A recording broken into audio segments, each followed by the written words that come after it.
उसकी स्पॉन्सरशिप की योजना में, नियमों में और मिशन वात्सल्य में उसकी योजना में पूरी तरीके से बदलाव कर दिया। पहले 2000 तक जो योजना सीमित थी उसे 4000 तक ले गए। पहले एक जिले में केवल 40 बच्चों तक जो योजना सीमित थी उसको प्रत्येक जिले में असीमित कर दिया। ये सरकार की इच्छा शक्ति है। ये सरकार की इच्छा शक्ति का परिणाम है कि मासी जैसे पोर्टल का जन्म हुआ। प्रधानमंत्री जी ने 2019 के चुनाव के पहले इस देश की जनता से वायदा किया था कि हम बाल गृहों के संरक्षण, उनकी निगरानी के लिए एक तंत्र विकसित करेंगे। प्रधानमंत्री जी के वायदे का परिणाम है कि मासी जैसे पोर्टल का जन्म हुआ। और मैं आप सबको आज ये बताना चाहूंगा कि हम सभी लोगों को देश भर के चाइल्ड वेलफेयर कमेटी और डिस्ट्रिक्ट इंस्पेक्शन कमेटीज के प्रति आभारी होना चाहिए। पिछले 1.5 साल में उन्होंने मासी ऐप और मासी पोर्टल के माध्यम से 4400 इंस्पेक्शन किए हैं children. Real time data connect हो रहा है। अब हमको डेटा के लिए किसी फॉरेन एजेंसी के पास निर्भर होने की जरूरत नहीं पड़ती। इस देश में बच्चों का रिस्टोरेशन एक बड़ी समस्या थी, रिपेट्रिएशन एक बड़ी समस्या थी। आप लोगों के सुझाव के चलते आप सोचिए जरा, सरकार कितनी लिबरल है, सरकार कितनी फ्लेक्सिबल है। 2015 में एक कानून लेके आती है किशोर न्याय अधिनियम, उसका इम्प्लीमेंटेशन करते हुए 5 साल होते हैं और सरकार को आप लोगों के सुझाव से समझ में आता है कि बदलाव की आवश्यकता है। सरकारों के बारे में तो माना जाता है कि वो हठधर्मी होती है, वो जल्दी नहीं सुनती, पर नरेंद्र मोदी जी की सरकार ऐसी बताती नहीं है। मात्र 6 साल के अंदर खुद के लाए कानून में खुद ही बदलाव किया, आप लोगों की डिमांड पे किया, आप लोगों की मांग पे किया और 2021 में संशोधित किशोर न्याय अधिनियम, 2022 में संशोधित रूल्स आ गए, आप लोगों की नहीं। साथियों, माय होम इंडिया को हमने आज सम्मानित किया। 2000 से ज्यादा बच्चे इन्होंने चिल्ड्रन होम से निकाल के घर भेजे। ये बता पाएंगे कितनी कठिनाई आती है। आप सभी लोग, नायर साहब यहाँ बैठे हमें सहयोग करते हैं इसमें।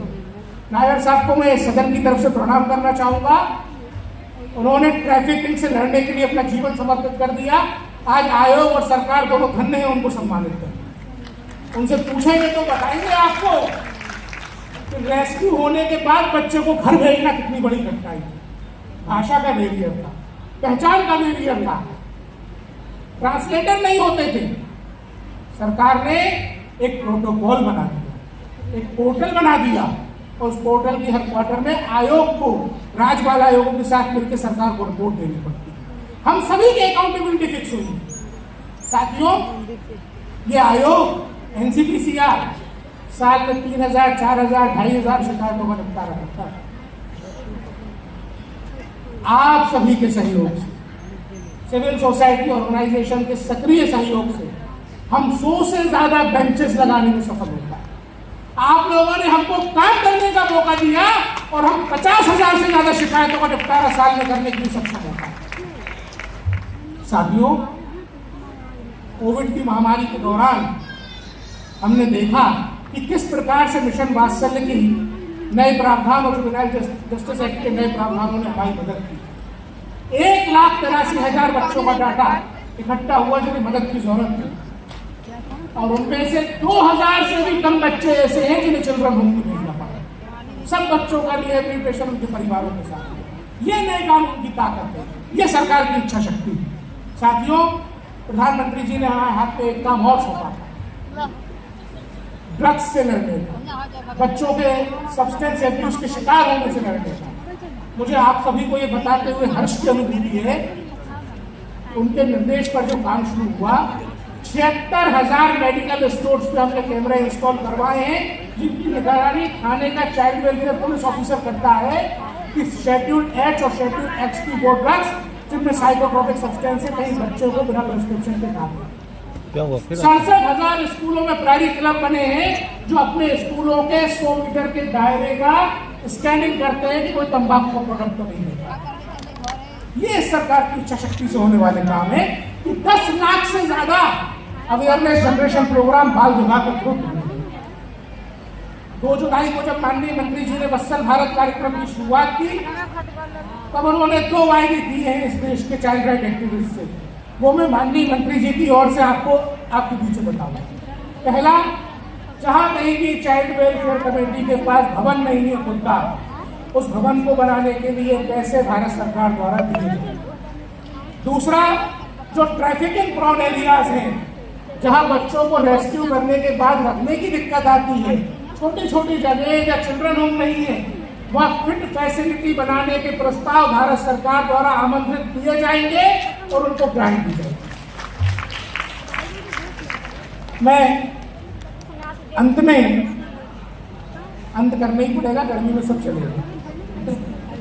अरे नहीं है मैं आप सबके बीच में एक बात और कहना चाहूंगा कि पॉक्सो विक्टिम्स का रिहेबिलिटेशन इंश्योर हो, उनको मुआवजा मिले, यहाँ आपकी मदद की जरूरत है। हमने पॉक्सो के विक्टिम्स के रिहेबिलिटेशन के लिए, पॉक्सो विक्टिम्स के लिए एक बाल स्वराज पॉक्सो ट्रैकिंग पोर्टल बनाया है। उसमें सपोर्ट पर्सन, ट्रांसलेटर, इंटरप्रेटर्स, इनकी इंफॉर्मेशन दर्ज की जाए। आप सभी से मेरा करबद्ध निवेदन है, चाहे आसाम से आई मेरी बहन पीलू हजारिका हो, या महाराष्ट्र से आए प्रवीण भाई हो, या संजय मिश्रा जी बैठे हुए हैं, सुनील जी बैठे हुए हैं, यहाँ जो अलग अलग क्षेत्रों के एक्टिविस्ट बैठे हुए हैं, केरल से पधारे हुए भाई बैठे हुए हैं, आप सभी से आग्रह है कि अपने अपने जिलों में जो व्यक्ति सपोर्ट पर्सन के रूप में काम कर सकते हैं, डीसीपीओ के पास उनका पंजीयन जरूर कराएं। यहाँ सुनीता जी बैठी हुई हो, बता पाएंगी आपको कि जब लड़कियों को ट्रैफिकिंग से रेस्क्यू करती हैं, तो रेस्क्यू करने वाला उन बच्चों का पहला दुश्मन होता है। मैं सही कह रहा हूँ? क्योंकि बेहद विपन्न परिस्थितियों से, गरीबी से लाई गई खरीद के लड़कियों को जो 2 वक्त की रोटी देने के बदले में उनका शोषण करता है, वही उनका शुभचिंतक है। ये सच्चाई है संसार।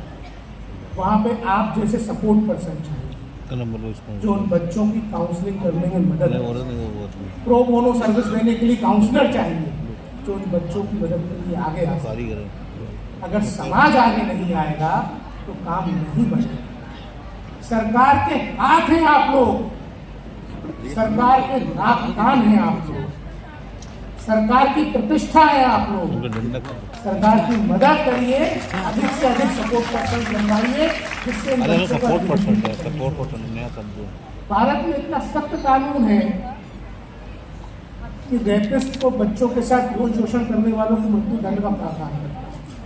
हम दोषियों को तो सजा दे रहे हैं, लेकिन अगर हम अपने बच्चों को रिहेबिलिटेट नहीं कर पाए तो बात नहीं। यहाँ आपकी मदद की आवश्यकता है। प्रधानमंत्री जी ने 15 अगस्त को लाल किले से कहा, पिछले 1000 साल और आने वाले 1000 साल हम दोनों के संगी काल पे पड़े। आज हम अपनी नई पीढ़ी के लिए जो करेंगे वो 10, 20, 25 साल में नहीं करेगा, देश के 1000 साल का भविष्य तय करेगा। इसलिए देश के प्रति योगदान देने के लिए आप सभी से अनुरोध है कि सरकार के हाथ बढ़ के, सरकार के हाथ को बढ़ा के मदद करिए, विक्टिम्स को रिहेबिलिटेट करने में मदद करिए। भारत ने श्रेष्ठ कानूनों का नेटवर्क दिया है, भारत ने श्रेष्ठ पॉलिसी बनाई है, हमको किसी की मदद की आवश्यकता नहीं है विदेश में, ये सही बात है। और अब आवश्यकता आ गई है कि हमारे एनजीओ, हमारे सिविल सोसाइटी ऑर्गेनाइजेशन अगले 1000 साल के लिए जो आत्मनिर्भर भारत की संकल्पना है, उसमें आत्मनिर्भर एनजीओ बनकर हो गए। आप सभी से इस मदद की आवश्यकता है। आज भारत G20 की अध्यक्षता कर रहा है, दुनिया के विकसित देशों के समूह की अध्यक्षता प्रधानमंत्री श्री नरेंद्र मोदी जी के नेतृत्व में कर रहा है। ये भारत का काम है, भारत का समय शुरू हो चुका है। काशी की धरती इस बात की गवाह है कि हम सब लोग यहाँ बैठे हैं और बात कर रहे हैं अगले 1000 साल हमारे बच्चे कैसे भारत को आगे लेके जाएंगे। इस भारत के काल में मैं पूरी जिम्मेदारी के साथ आपके बीच में एक बात कहूंगा कि UNCRC को अमेंड करने की अब यह आवश्यकता है कि यूनाइटेड नेशन का जो convention of rights of children है वो भारत के कानून के अनुरूप वहां तक ले जाया जाए कि दुनिया के बच्चों को वैसे लाभ हो। UNCRC आज तक राइट टू एजुकेशन के लिए प्राइमरी पे अटका हुआ है। हम 20 साल से एलिमेंट्री लेवल तक दे रहे हैं और नई शिक्षा नीति में हम सेकेंडरी तक आगे बढ़ चुके हैं। दुनिया के बाल श्रम निरोधक कानून 15 साल के बाद बच्चों को हजारदास उद्योग में जाने से नहीं रोकते, भारत का कानून 18 साल तक रोकता है।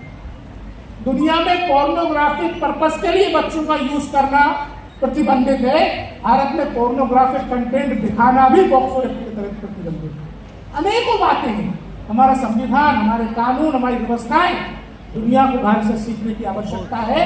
इसलिए आप सभी से अनुरोध है कि सरकार के साथ मिलकर, सरकार के हाथ बन के आगे बढ़ेंगे और निश्चित रूप से 2047 के लिए वो मजबूत कंधे तैयार करेंगे।